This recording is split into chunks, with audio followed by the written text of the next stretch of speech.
ফিরে এলাম বিরতির পর। এক যে আছে খাবারে আজ তৈরি হচ্ছে আমের শরবত।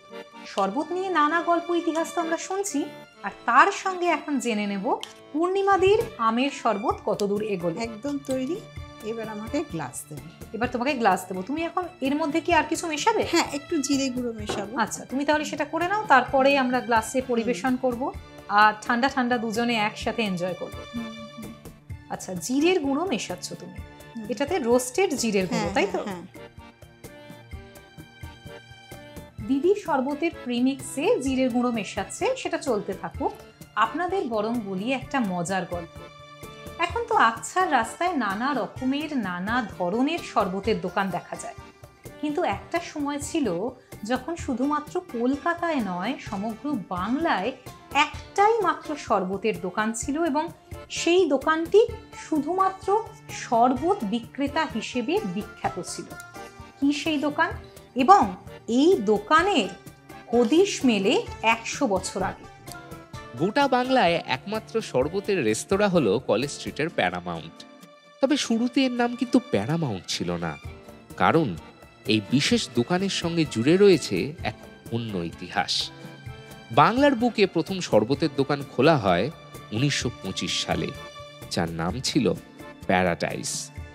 শোনা যায় তখন স্বাধীনতা আন্দোলনের নেতারা এই দোকানে আসতেন এবং এই দোকানে বসেই তৈরি হতো স্বাধীনতার রুট ম্যাপ।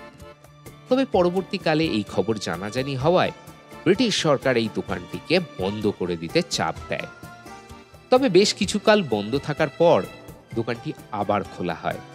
তবে ব্রিটিশ সরকারের চাপে এটা খোলা হয় অন্য একটা নামে।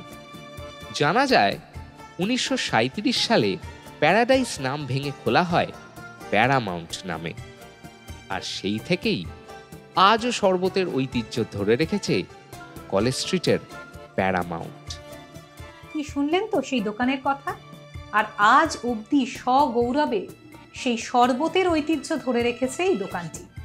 যাক, শরবতের গল্প তো শুনলাম, শরবতের দোকানের গল্প জানলাম, কিন্তু এখন আমরা দেখে নেব আমের শরবত কত দূর হলো। দিদি, আমের শরবতের প্রিপারেশন কত দূর? একদম তৈরি। একদম তৈরি। তাহলে আর অপেক্ষা করব না, এখন আমি তোমাকে কি দেব? গ্লাস দেবে। গ্লাস দেব। গ্লাস দিলাম। এখানে আইস কিউব দেওয়াই রয়েছে। বাহ, তুমি আগে থেকেই আইস কিউব একদম রেডি করে রেখেছো ঠান্ডা ঠান্ডা পরিবেশন করার জন্য। আমি এই প্রিমিক্স 4 চামচ দেব। 4 চামচ প্রিমিক্স দিচ্ছ বরফের মধ্যে। গ্লাসে বরফ আগে অ্যাড করে দিচ্ছ। এবার একটু ঠান্ডা জল দেবো এই গ্লাসের মধ্যে। জলটা আমি তোমাকে দিয়ে দিই।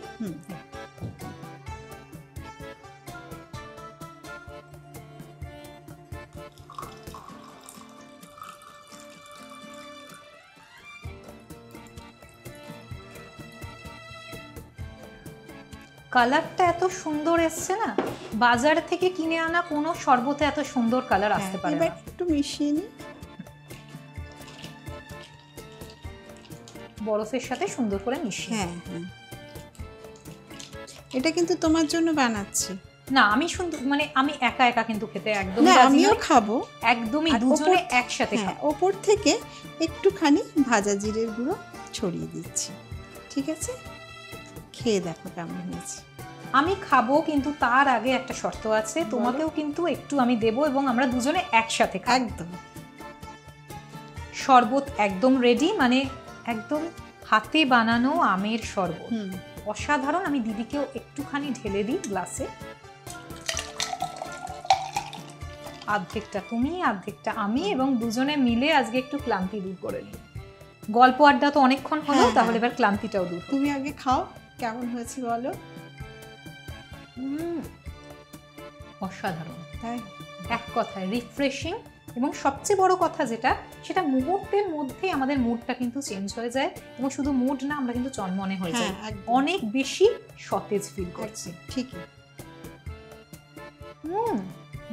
তুমিও খাও। ভীষণ সুন্দর, দারুণ লাগলো। একদম পারফেক্ট ব্যালেন্সটা, নুন আছে, টক আছে, মিষ্টি আছে, সব আছে, একদম পারফেক্টলি ব্যালেন্সড একটা ঠান্ডা পানীয়। কাঁচা আমের সাথে পুদিনা পাতা, ধনে পাতা সবকিছু মিশিয়ে বেশ refreshing.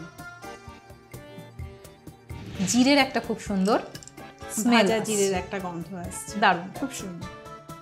Thank you so much দিদি, এত সুন্দর একটা রেসিপি আমাদের সকলের জন্য, সকলের সাথে এবং এত ভালোভাবে গল্প করতে করতে ভাগ করে নেওয়ার বানানো জন্য হয়ে গেল। ভীষণ ভালো লাগলো। এরকম রেসিপি তো দেখো, চটজলদি বানিয়ে ফেলার যে কোনো রেসিপি আমরা কিন্তু চটজলদি লু ফেলি, তবেই তো এক যে আছে খাবার। হ্যাঁ, আর আপনারাও নিশ্চয়ই দেখে নিলেন যে কিভাবে বানানো হলো আমের শরবত। তাহলে আর দেরি করবেন কেন, চট করে বানিয়ে ফেলুন আর ঠান্ডা ঠান্ডা পরিবেশন করুন। আমি আমি আমি তো আছি, থাকবো, কিন্তু আজকের মতো বিদায় নিতে হবে। কিন্তু আবার কথা দিচ্ছি, ফিরে আসবো একদম নতুন একটা ঝকঝকে এপিসোড নিয়ে, অবশ্যই নতুন রেসিপি নিয়ে এবং নতুন গেস্ট নিয়ে। ততদিন সুস্থ থাকুন, ভালো থাকুন আর ওয়ানে থাকুন। মহাভারতে যে বিশেষ শরবতের উল্লেখ পাওয়া যায় তার নাম কি? 1 কুলক, 2 শিখরিণী, 3 খরজুর। সঠিক উত্তর লিখে পাঠিয়ে দিন 8972324479 এই নাম্বারে। সঠিক উত্তরদাতা পেয়ে যাবেন চ্যানেল ওয়ানের পক্ষ থেকে একটা আকর্ষণীয় পুরস্কার এবং আমাদের শুটিং ফ্লোরে আসার দুর্দান্ত সুযোগ। গত সপ্তাহের বিজয়ী আগরপাড়া থেকে মৌসুমী দাস।